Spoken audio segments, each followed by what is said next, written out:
Lëvizje të tilla para ambasadës së Amerikës në Prishtinë ka pasur shpesh së fundmi. Pjesëtarët e njësive speciale me armë të gjata vazhdimisht qëndrojnë përreth këtij objekti në lagjën Arberia në Prishtinë. Ky shtim i masave të sigurisë është vënë re që nga nisja e konfliktit në lindjen e mesme mes Shteteve të Bashkuara të Amerikës dhe Iranit. Se a ka ndonjë kërcënim real dhe pse janë marrë këto masa, TV1 ka pyetur ambasadën por edhe policinë e Kosovës. Por asnjë nga ato nuk kanë kthyer përgjigje për mediumin deri në publikim të kronikës.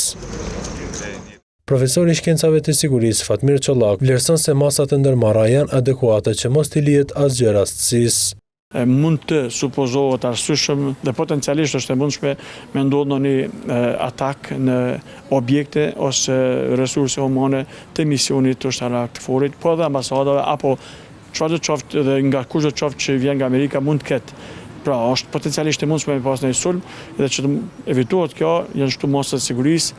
Edhe njësi sigurisë Nureddin Ibishi shtimin e masave të sigurisë e quan të drejtë sepse ekziston rrezik edhe nga shteti serb për eskalim të mundshëm. Pasi ajo është një aleat edhe i Rusisë, po njëkohësisht edhe i Iranit, edhe disa vende të Ballkanit fatkeqësisht kanë një lloj raporti me Iranin përveç Kosovës edhe Shqipërisë.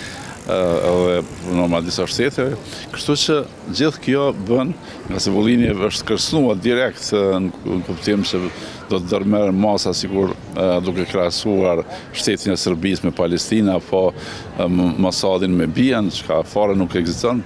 Policia e Kosovës është duke ruajtur 24 orë edhe hyrjen për në kampin Bonstil, baza më e madhe ushtarake e Amerikës në rajon.